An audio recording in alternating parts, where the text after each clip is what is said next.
It is now a normal scenario in the Nigerian market. Going there, you see the buyers and sellers complaining about the high cost of goods and services. But what exactly is the reason for all this in the Nigerian society? Causes, solution. Now, the reason for all this can also be defined as what we call inflation. So, what actually is inflation? Inflation is the general increase of prices in the market over time of goods and services steadily increasing. Now, what actually, but wait to, and it also reduces the purchasing power of the naira. So, what actually is the cause of all this, and how does it concern the local man? Now, for you to understand what we are talking about inflation, I will try to explain in a layman term. But first of all, what actually are the causes of all this?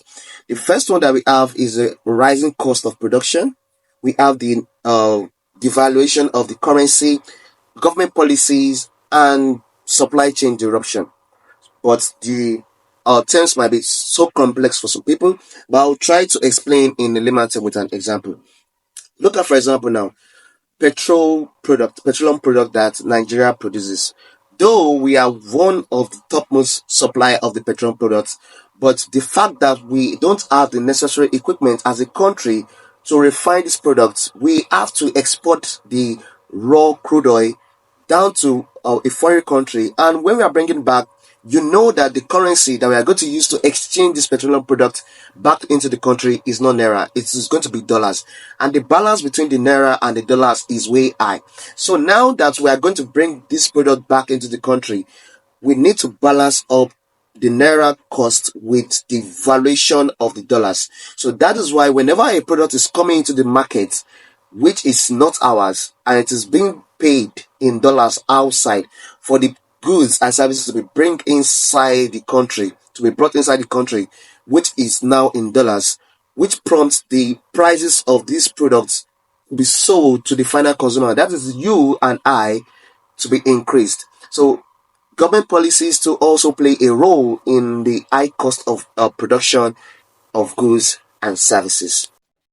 Though a lot might have been put in place for the naira to balance out, but it's still rising, it's still falling like the winter snow.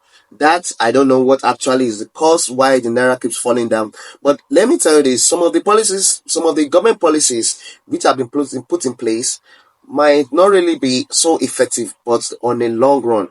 But there's one thing that I feel is the solution for the naira to balance up to a little bit.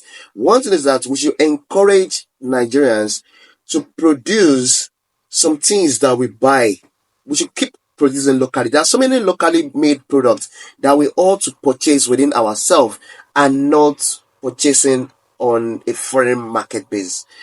That one can help to stabilize the naira on the long run. And there are so many other solutions that have been put in place, which are monetary policies, exchange management, international collaboration, and so on and so forth. All these ones are just big grammars. But I want you to know that if we don't produce as a country locally and we keep depending on the foreign goods and services, there's bound to be a deep problem, because we now depend on the dollars more than the naira.